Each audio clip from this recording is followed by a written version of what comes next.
On March 27, 1999, an angular black shape cut through the night sky over Serbia. The F-117 Nighthawk, call sign Vega 31, had just released its bombs near Belgrade when an obsolete SA-3 missile battery hidden below sprang to life. 2 missiles were fired. The first missed, but the second's proximity fuzz detonated close to the aircraft, riddling it with shrapnel and forcing the pilot to eject. For the first time, a stealth aircraft had been shot down in combat, and the myth of invisibility shattered over the fields of Buđanovci. The man who orchestrated the shoot-down was Colonel Zoltan Dani, commander of the 3rd Battery of the 250th Air Defense Missile Brigade, not the entire brigade as often reported.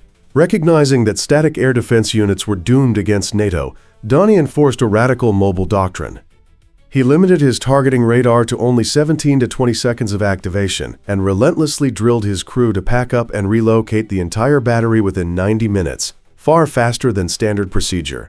By combining rapid movement, dummy sites built with old MiG radars, and strict emission control, Dani's battery survived the entire war without losing a single launcher, despite NATO firing 23 HARM anti-radiation missiles at his positions. The wreckage of Vega 31 scattered across farmland near the village of Buđanovci, some pieces as large as small cars.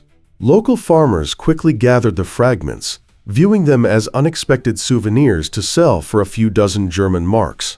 The left wing bearing U.S. Air Force markings, the cockpit canopy, ejection seat, and the pilot's helmet eventually reached the Belgrade Aviation Museum. But the uncontrolled crash site immediately became an intelligence goldmine, attracting far more than just curious villagers.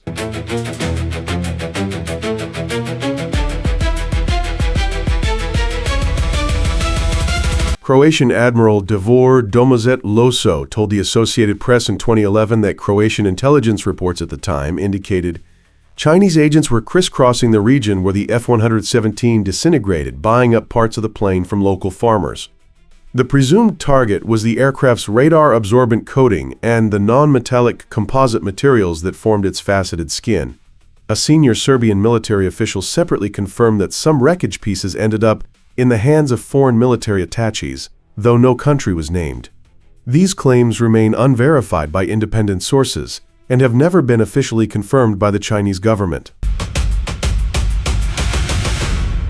China was not the only power seeking a technological windfall.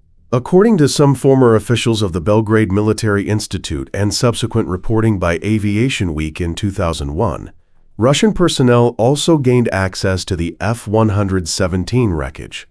A Russian general interviewed by Aviation Week editors in Moscow described in detail what had been learned from examining the remains, contributing to Russian efforts to improve counter-stealth detection techniques.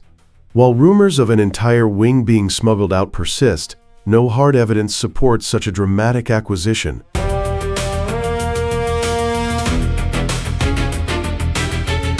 Defense experts remain deeply divided on how useful the F-117's remains truly were.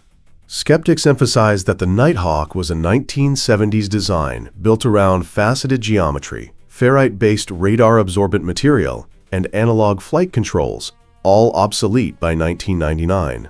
Modern stealth on aircraft like the F-22 and F-35 relies on continuous curvature shaping, advanced composites, and digital fly-by-wire systems completely absent from the F-117. Even if Chinese engineers examined the wreckage, they would at most have gained insight into basic material principles and early low observable manufacturing tolerances. The J-20, with its DSI intake, canard configuration, and modern avionics, shares nothing with the Nighthawk's design, and Chinese officials have dismissed copying allegations as absurd.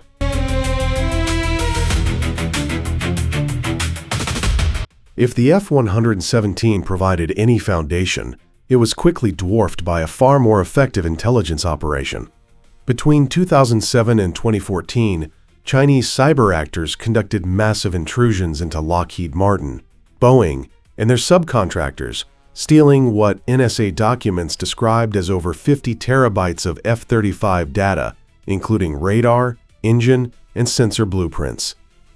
The most concrete proof came in 2016 when Chinese businessman Su Bin pleaded guilty in a U.S. federal court to conspiring with hackers to acquire hundreds of gigabytes of data on the C-17, F-22, and F-35, translating it into Mandarin and sending it to entities in China.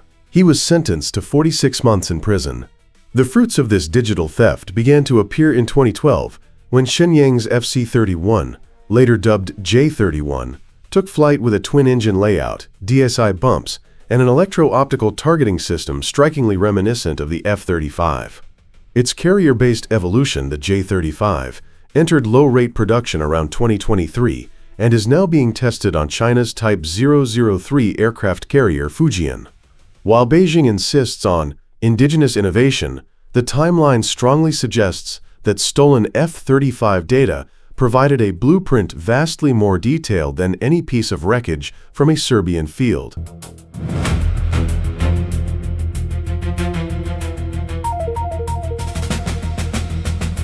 Just 6 weeks after the F-117 shootdown, on May 7, 1999, NATO aircraft bombed the Chinese embassy in Belgrade, killing 3 journalists and injuring 20 others.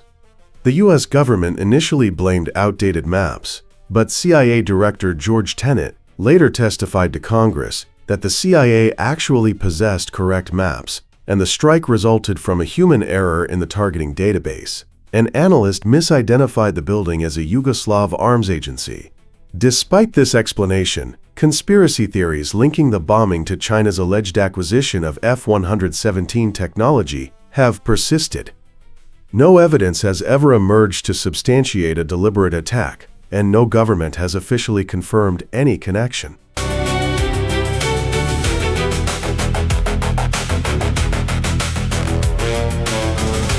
On January 11, 2011, China's J-20 stealth fighter made its maiden flight in Chengdu, precisely as U.S. Defense Secretary Robert Gates arrived in Beijing. The timing was widely seen as a deliberate demonstration of China's advancing military capability and immediately revived speculation about the F-117 wreckage. In retrospect, while the Nighthawk may have offered early lessons in radar-absorbent materials, the torrent of stolen digital data on the F-35 and F-22 appears to have played a much larger role in closing the technological gap. The J-20's debut was less a product of scavenged hardware and more a statement built on years of combined physical and cyber intelligence. The F-117 shootdown and the events that followed teach a timeless lesson. A crashed aircraft is an intelligence catastrophe waiting to happen, no matter how advanced the technology. The United States judged the risk of a recovery mission inside hostile Serbia too great for a 1970s design, inadvertently allowing potential adversaries to examine its materials. Today, the cycle has turned digital, where terabytes of data stolen in seconds can accelerate weapons programs by a decade or more. In modern warfare, the battlefield is not just the sky, it is every square meter of ground and every server room where your secrets might land.